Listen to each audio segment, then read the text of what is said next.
senior cabinet officials, including the vice president, the secretary of defense, director of national intelligence, and the national security advisor, were discussing highly classified imminent war plans in Yemen on a public messaging app. Their use of the Signal app may be shocking enough, but to make things worse, an Atlantic reporter was accidentally included in that group chat. Defense Secretary Peter Hegseth was asked about it yesterday. Can you share how your information about war plans against the Houthis in Yemen was shared with a journalist in the Atlantic? And were those details classified?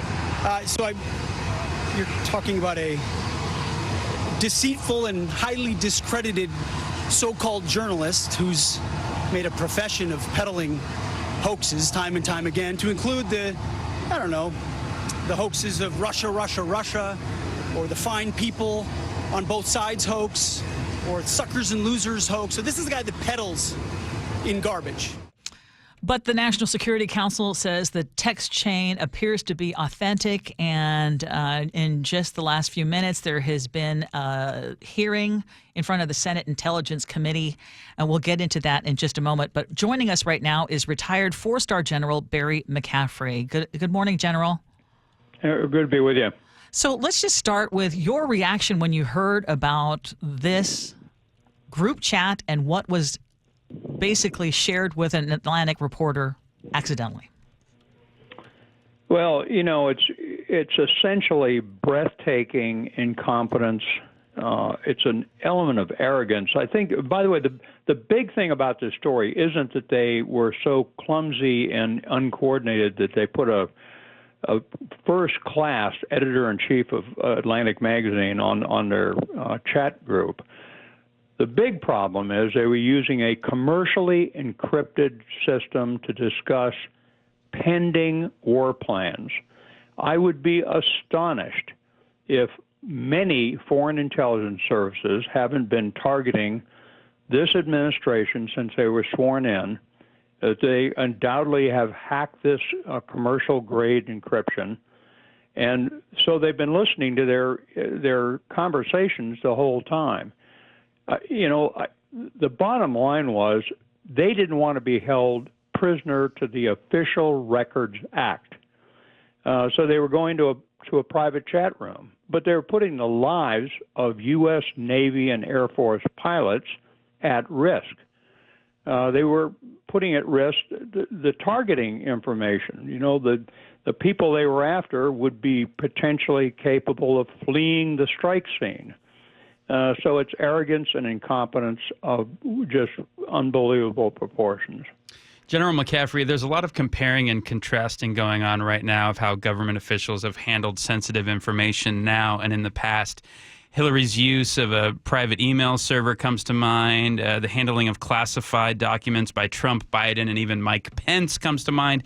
Where does this story rank in terms of how serious this group chat is compared to those previous stories? And my second question is, what message does it send to lower-level government officials or even military personnel when they witness a lack of accountability in the careless or negligent handling of such information?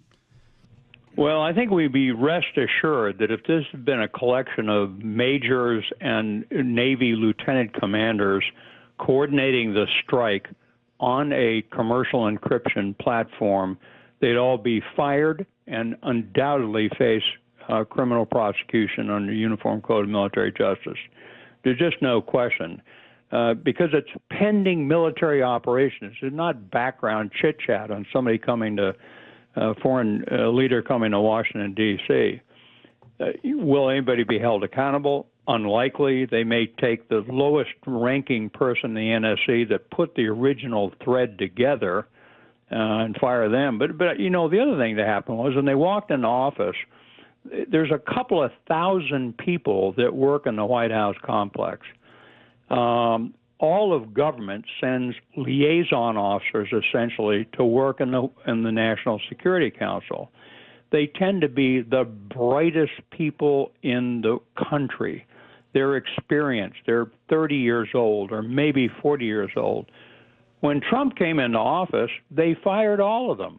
I mean, we're talking about, Army majors and Air Force lieutenant colonels and Foreign Service officers from State Department. So the group that's in the White House right now essentially doesn't know what they're doing, nor over in the Pentagon. The SecDef took office and fired his 3-star military assistant, a woman, as his first order of business. So they didn't have a team effort.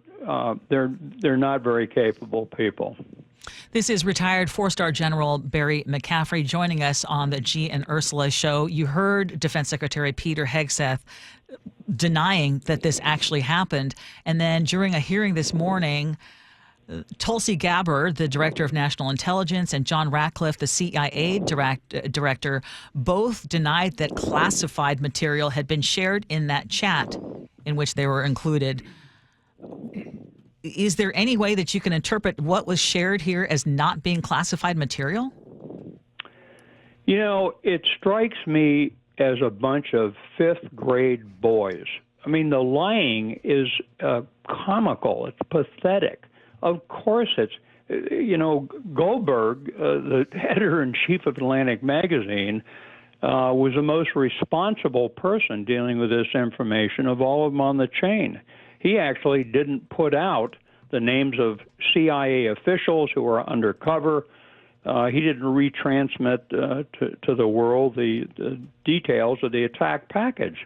So, of course, the nature of the targets, the timing and sequence of the attacks was extremely sensitive. You know, pilots put their lives on the line going in to attack these targets, never mind the political implications in which the Russians or the Iranians, again, my assumption would be signal is compromised by almost anyone who goes after it. The North Koreans have 8,000 bright people hacking U.S.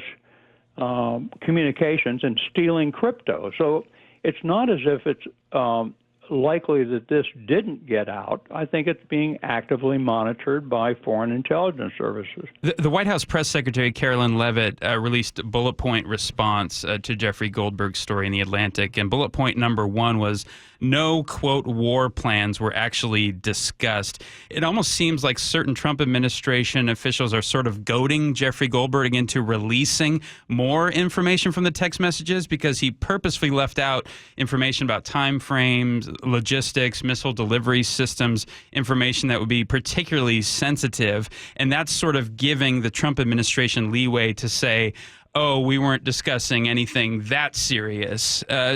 What do you think Jeffrey Goldberg's going to do here? Is he still going to sit on this information, or will he eventually release more, in your opinion? Well, look, I think what the lying is constant out of the White House and these defense officials. And by the way, I'm not saying that in a partisan fashion. It's just it's ridiculous to watch these people in action. So I think the Secretary of Defense, in denying it, is saying to himself, there's a 350 pages of documentation on a pending major strike by Naval and Air Force combat elements, and that wasn't released, and so there weren't any war plans. Obviously, it was a team update on a pending attack.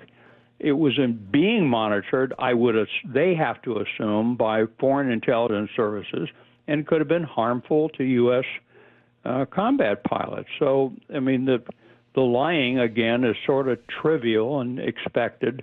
They immediately went after this Jeffrey Goldberg, the editor-in-chief of Atlantic Magazine, which is a first-class magazine with tremendous reporting. So It is. I mean, this anything. This particular journalist and the Atlantic has been especially critical of Trump, the Trump administration, and the idea that somehow he ended up getting on. I mean, that's another thing. That's like, of all the people to accidentally add to this chat, I mean, it was that particular reporter, which we're still trying to figure out how did that happen. So, General McCaffrey, normally this kind of thing would be investigated, but who would do the investigating of what happened here? Well, it's not going to happen. And by the way, the principal investigation wouldn't be this incident. Once you've conducted the attack, a lot of the sensitivity of this information disappears. The Houthis already know what was struck. They know they've got their own bomb damage assessment. So the sensitivity of the information now is sort of remote. What's important to me is in the last couple of months, undoubtedly, this is speculation, but undoubtedly all of their real principals committee conversations have been over this Signal app. What they really need to do is go back and say, what else have we been giving up to these people? The Ukrainian negotiating stance, the Palestinian negotiating stance for Gaza, they dumped it all out there, I'm confident, over a commercial low-grade encryption service. That's what needs to be investigated. They'll never do it. They'll stonewall Congress. And so hopefully they'll learn something out of it and said, oh, my gosh, I guess we'd better use the multi-billion-dollar SIPR communication system that we have and the SCIFs, these special rooms where electronic intelligence cannot collect your information. These guys I bet we're using commercial phones to boot. So it's just incompetence and arrogance. General McCaffrey, what's your best guess as to what's going on behind the scenes in the Trump White House right now? I know the common chorus is sort of nothing to see here. We're all on the same page. But one of the interesting revelations from this group text on Signal was that J.D. Vance sort of undermined President Trump's rhetoric in terms of how he's handling the situation there with the Houthis. But again, they're representing a unified front. But do you think all is not well behind the scenes? Oh, I think that was that's normal behavior by an administration. They're supposed to argue back and forth and debate these issues. In this case, it was unusual in that the decision apparently had already been made to attack the Houthis, and Vance was disagreeing with that decision. I think, by the way, Vance is extremely intelligent and very aware. I actually think senator. I think he came out looking the best out of this group chat, where he was actually questioning. On the other hand, he's also complicit in this group of people. He knew he was on Signal, for God's sakes. He's smart enough to know different. And by the way, the CIA director, the Secretary of Defense, all of them have a lieutenant colonel or a GS-15 from the Foreign Service sitting outside their office. And they undoubtedly were told, sir, you cannot use Signal for this kind of sensitive traffic. I've been in SecDef's office 150 times over the years. You lose your cell phone at the door. It's a secure communication facility. These guys are just too lazy. But I think the real prompt was they didn't want to comply with the Official Records Act. They didn't want some historian or investigator 10 years from now, seeing what they were really saying to each other. General McCaffrey, are you saying you never used fist bump emojis and American flag emojis when talking about dropping bombs? Well, that's the other thing. It sounds like, again, it's the sort of fifth grade boy behavior. I mean, these are serious events. These are thousands of servicemen and women out there in the dark launching, FA-18s off the deck of a carrier, headed into a defended site to attack a target. What were they thinking of? For God's sakes, we depend on. You can secure the whole system and leave one chink, and you might as well not have made any attempt to have operational security if you're going to leave one element of it open. These guys are at the top of the pyramid talking on commercial encryption systems. And they've been undoubtedly doing that since they've sworn in office. We always appreciate your time and your expertise. Thank you so much for joining us. Good to be with you. That is retired 4-star General Barry McCaffrey on the Gee and Ursula Show. A lot to unpack there. Yeah, oh, my goodness.